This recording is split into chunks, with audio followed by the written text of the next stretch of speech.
शंभूनाथ जी और संगीता जी कई सालों पहले गांव से शहर नौकरी और बच्चों की पढ़ाई के सिलसिले में आकर बस गए थे। गांव में खेती बाड़ी थी, इसलिए माँ बाबूजी वहीं रुके।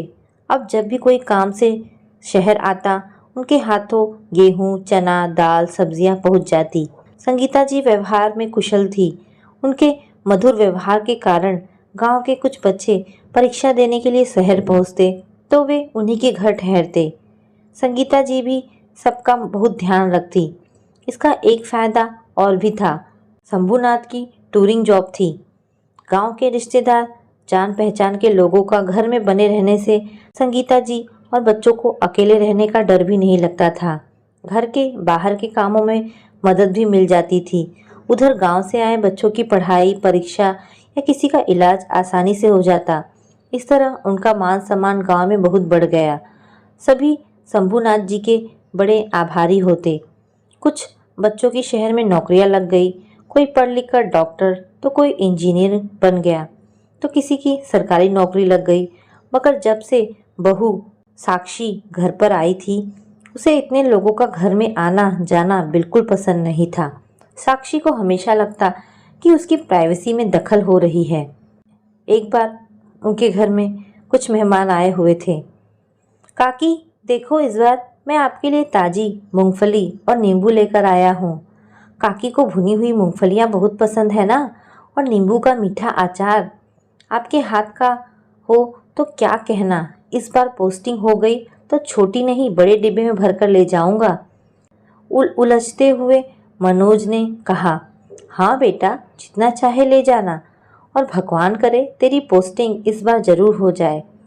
आशीर्वाद देते हुए संगीता जी बोली, और तुरंत अपनी बहू साक्षी को बोला कि बहू, चाय नाश्ते का प्रबंध करो।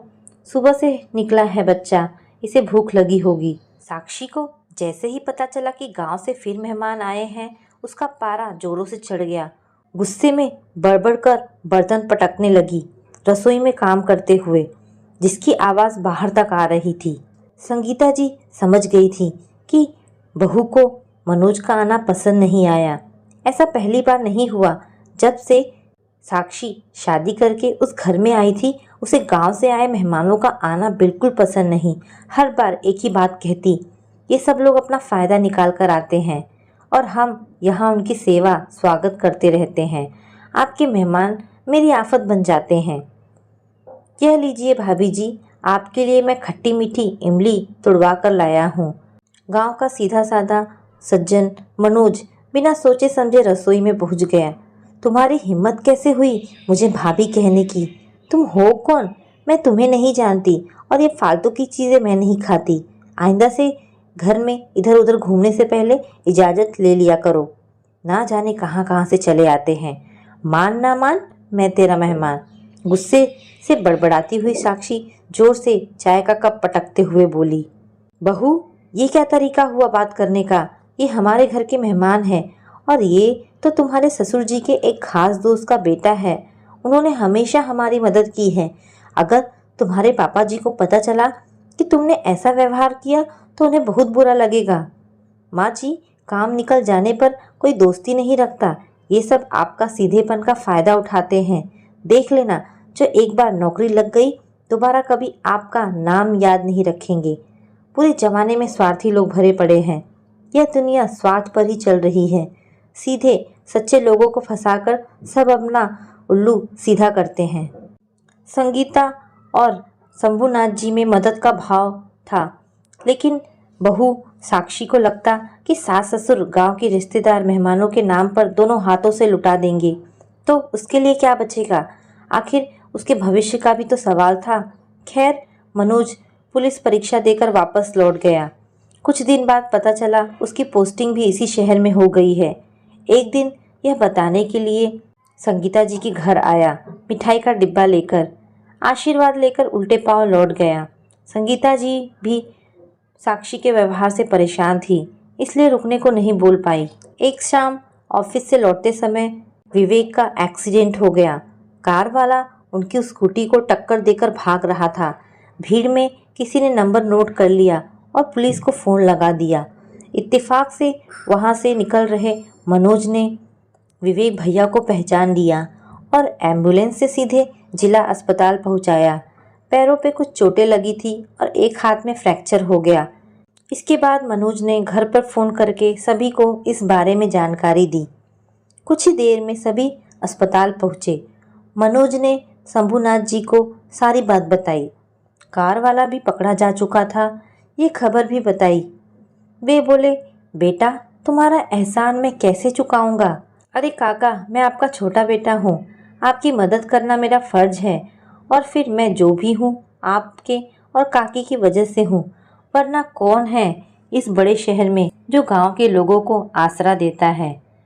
मनोज की बात सुनकर साक्षी अपने हाथ जोड़कर बोलती है, भैया मुझे माफ़ करिए, मैंने उस दिन आपको कितना भला बुरा कहा, मगर आपने भगवान के रूप में आकर मेरे सुहाग की रक्षा की है। हो सके तो मुझे माफ़ कर दीजिएगा। मनोज बोला, भाभी माँ समान होती है। अगर माँ अपने बच्चों को डांट दे तो बच्चा कभी माँ से संबंध नहीं तोड़ता। मुझे उस दिन आपकी किसी बात का बुरा नहीं लगा। मैंने यही सोचा, हो सकता है कि आप उस दिन किसी परेशानी में हो। इतने में डॉक्टर निकल कर आए। अरे दीपक, तुम? डॉक्टर ने शंभूनाथ जी के पैर छुए। ये देख। साक्षी सोच ही रही थी, तब वे बोले, अरे दीपक तो हमारे घर रहकर ही डॉक्टर बना था, बड़ा होनहार बच्चा था। बस हमारी थोड़ी सी मदद से देखो आज कितनी तरक्की कर रहा है। खुश होते हुए शंभूनाथ जी बोले। साक्षी शर्मिंदा होते हुए अपनी सास से बोली, माँ जी आपने तो इतने नेकी के काम किया और मैं बावरी आपको हमेशा यही कहती रही, ये सभी स्वार्थी हैं और आपको उल्लू बना रहे हैं। मैं कितनी गलत थी। मेहमानों का आना मुझे हमेशा अपनी आंखों में खटकता रहा, जबकि आज उन्हीं लोगों की वजह से विवेक की जान बच पाई है। बहू, अतिथि देवो भव हमारी संस्कृति है।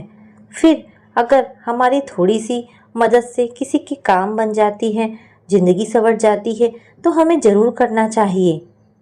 हर समय अपना फ़ायदा और नुकसान के बारे में सोचकर परेशान होने से बेहतर है हमें लोगों की मदद करनी चाहिए।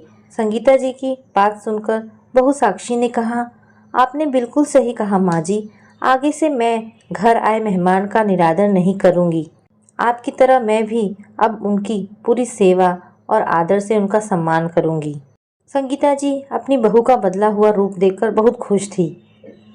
दोस्तों, माना दुनिया स्वार्थी लोगों से भरी पड़ी है, मगर कुछ चंद अच्छे और ईमानदार लोगों की वजह से ये दुनिया चल रही है। ये हमें नहीं भूलना चाहिए। आशा करती हूँ आपको ये कहानी पसंद आई होगी। अगर आपको कहानी पसंद आई हो तो प्लीज़ इसे लाइक एंड शेयर करें। धन्यवाद दोस्तों।